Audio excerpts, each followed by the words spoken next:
Hello guys, Kompas Techno goes to Berlin.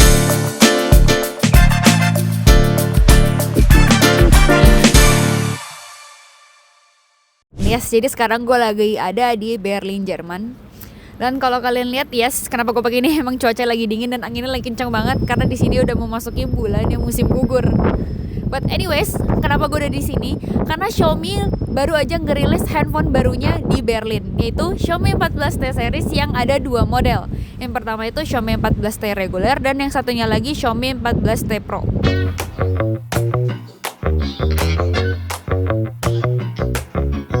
Dan kedua unit ini sekarang juga gue pegang.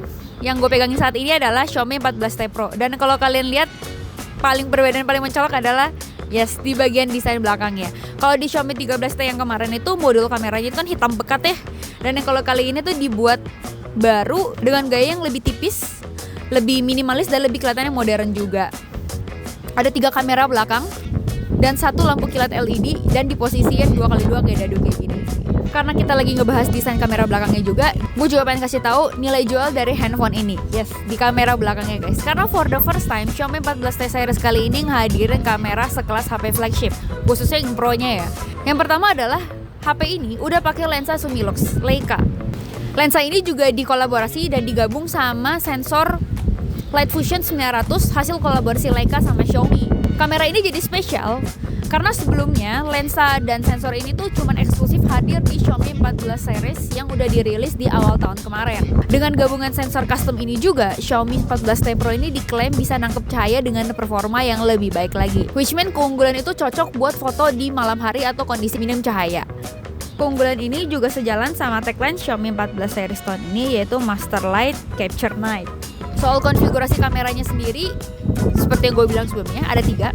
Kamera pertamanya itu 50 megapiksel, kamera yang keduanya itu telefoto juga 50 megapiksel, dan ada beberapa opsi zoom 0,6 kali, 1 kali, 2 kali, 2,6 kali, dan 5 kali. Dan kamera yang ketiganya adalah kamera ultrawide 12 megapiksel. Menurut gue ya, setelah nyobain kamera telefoto Xiaomi 14T Pro kali ini, menurut gue zoom paling ideal itu ada di 2,6 kali. Karena kenapa? Kalau zoom yang 2 kali itu gue ngerasa kayak masih kejauhan. Sedangkan zoom yang 5 kali itu kayak kedeketan. Jadi 2,6 tuh kayak menurut gue tuh udah paling ideal. Karena ya lo gak usah repot maju mundurin zoomnya lagi. Tapi nanti kalian coba sendiri ya.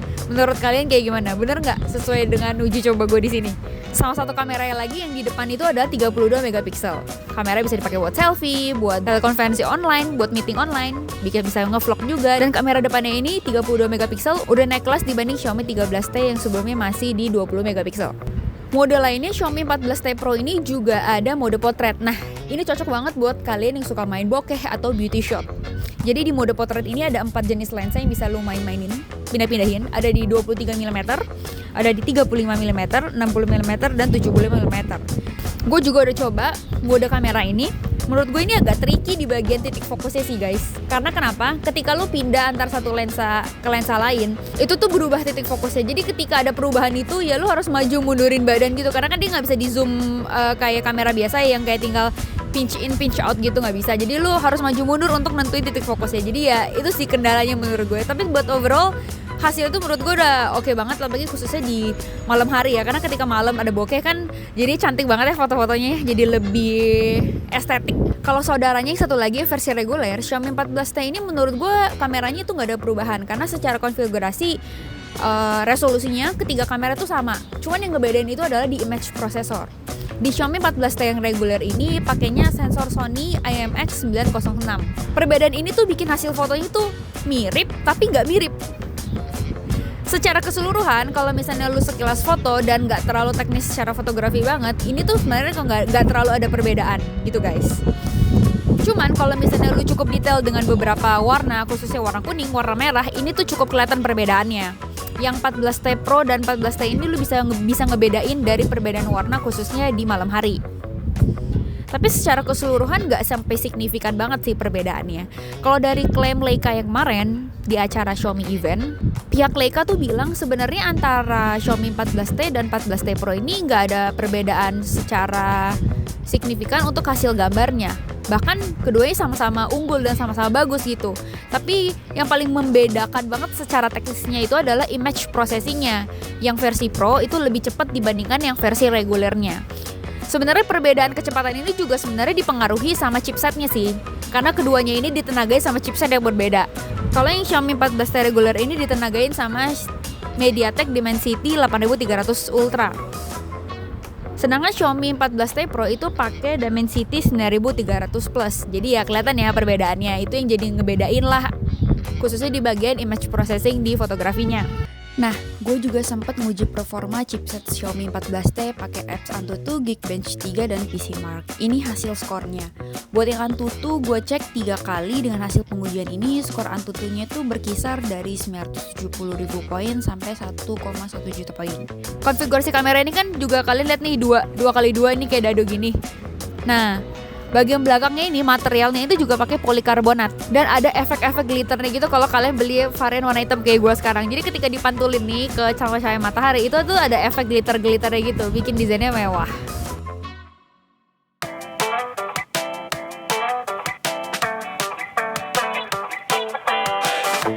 Tapi kalau kita ngomongin soal layar, spesifikasi Xiaomi 14T dan 14T Pro ini cukup identik guys. Karena pertama dari desain dulu ya, mereka tuh sama-sama hadirin desain yang flat, yang datar, dan ada satu punch hole untuk jadi rumahnya si kamera depan tadi. Dari spesifikasi sendiri, layarnya ini udah pakai Crystal Rest 1,5K AMOLED.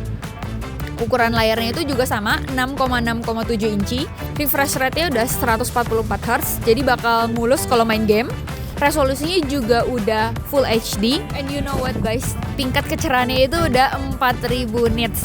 Dengan tingkat kecerahan setinggi itu tuh bikin kita ngakses layar ketika di bawah matahari atau di dalam ruangan tapi kena pas di lampunya itu kita nggak terlalu silo atau kayak susah ngeliat konten dari isi HP kita. Xiaomi sendiri juga udah ngeklaim kalau HP-nya ini keduanya, Xiaomi 14T biasa dan 14T Pro ini udah lolos sertifikasi yang bikin layarnya itu ketika diakses begitu lama itu nggak bikin mata capek atau bikin mata tuh nggak enak gitu loh. Jadi mata tuh tetap bisa nyaman walau nggak akses layarnya itu dalam waktu yang cukup lama. Selama gue pakai seharian, Xiaomi 14T series ini punya baterai yang cukup awet sih menurut gue ya. Gak gampang boros juga karena Xiaomi 14T dan 14T Pro ini disokong sama baterai 5000 mAh, tapi ada perbedaan. Xiaomi 14T yang biasa itu ngedukung fast charging 67 watt, sedangkan yang versi Pro-nya itu lebih tinggi, 120 watt. Nah, kalian bisa ngebayangin dong, fast charging itu secepat apa, baru juga ngecas tinggal bentar, beberes, ngaso-ngaso, udah penuh aja handphonenya. Dan overall, megang Xiaomi 14T biasa dan 14T Pro selama beberapa hari di Berlin, itu menurut gue nyaman kok dipegang dan ini tuh cukup nyaman digenggam dengan satu tangan ataupun dua tangan buat ngetik, scrolling, dan lain-lain ya. Menurut gue tetap aja enak, cuma menurut gue kalau buat yang versi 14T itu cukup tipis ya. Dan kalau kalian yang gak suka handphone terlalu tipis atau takut licin, nah menurut gue itu agak tricky sih, jadi harus pakai casing tambahan lagi.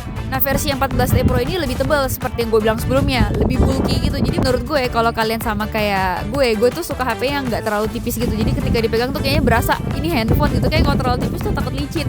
Menurut gue ini juga compact dan gampang disimpan kalau misalnya kalian suka pakai tas kecil kayak misalnya sling bag kayak gitu ya. Xiaomi 14T juga punya nih beragam fitur AI yang dijadiin salah satu unggulannya selain kamera. Mulai dari apps Gemini AI yang udah default di handphonenya. Jadi pas ngebuka handphonenya, apps ini udah bakal langsung ke download gitu dan gak ada opsi uninstall, makanya disebutnya default ya. Mekanisme ini juga sama ya, cara pakainya kayak bisa dipakai buat chat, nyari informasi, dan sebagainya. Persis kayak kita kalau ngakses Gemini AI di website. Nah, buat fitur AI lainnya ini ada AI Interpreter. Fitur ini tuh bisa live nerjemahin bahasa asing pas lagi conversation. Jadi misalnya nih, lo lagi keluar negeri dan pengen ngomong atau nanya lokasi sama orang lokal, nah ini bisa jadi andalannya. Fitur AI Interpreter ini bisa dipakai. Karena udah ada opsi Indonesianya, jadi nggak perlu takut lagi buat ngomong bahasa asing kalau misalnya emang lo nggak bisa.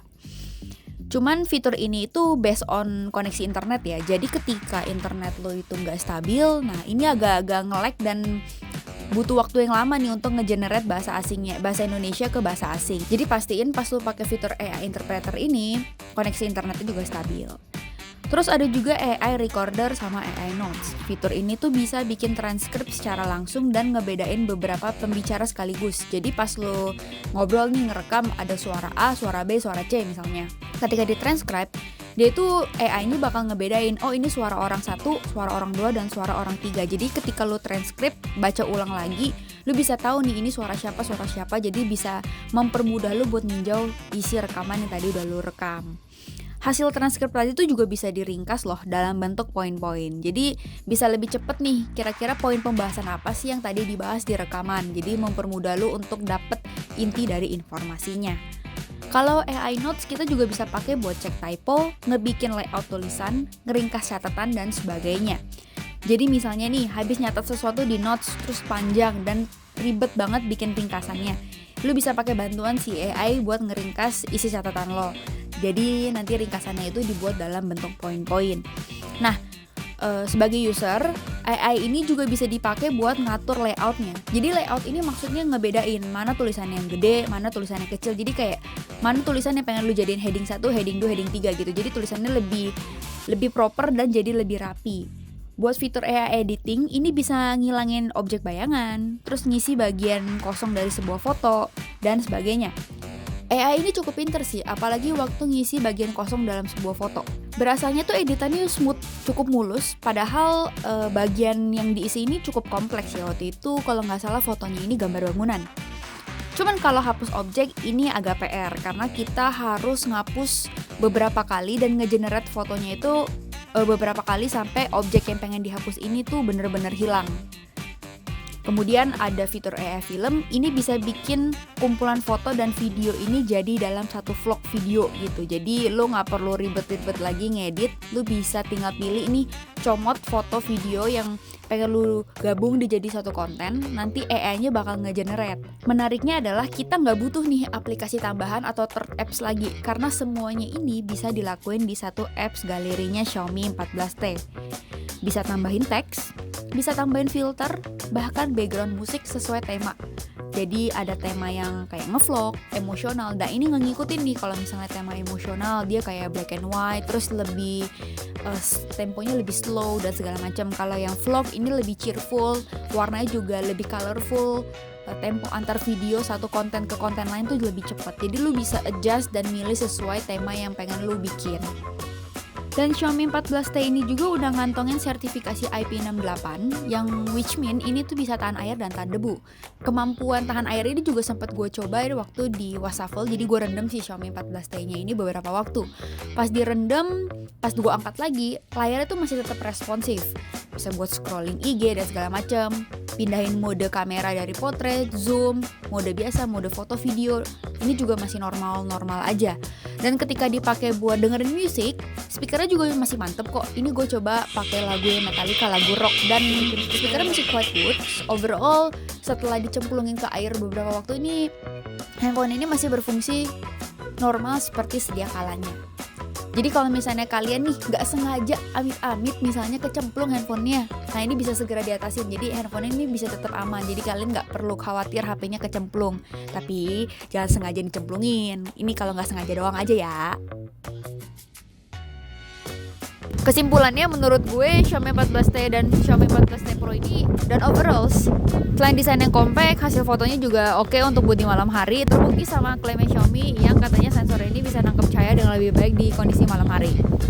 Segitu aja experience gue pakai Xiaomi 14T series di Berlin, Jerman. Seharusnya kalau video ini udah tayang, Xiaomi 14T series ini udah hadir di Indonesia karena acara peluncurannya itu ada di 1 Oktober 2024. So, gimana menurut kalian? Tertarik gak buat beli? Tulis ya di kolom komentar dan jangan lupa like and subscribe. Bye!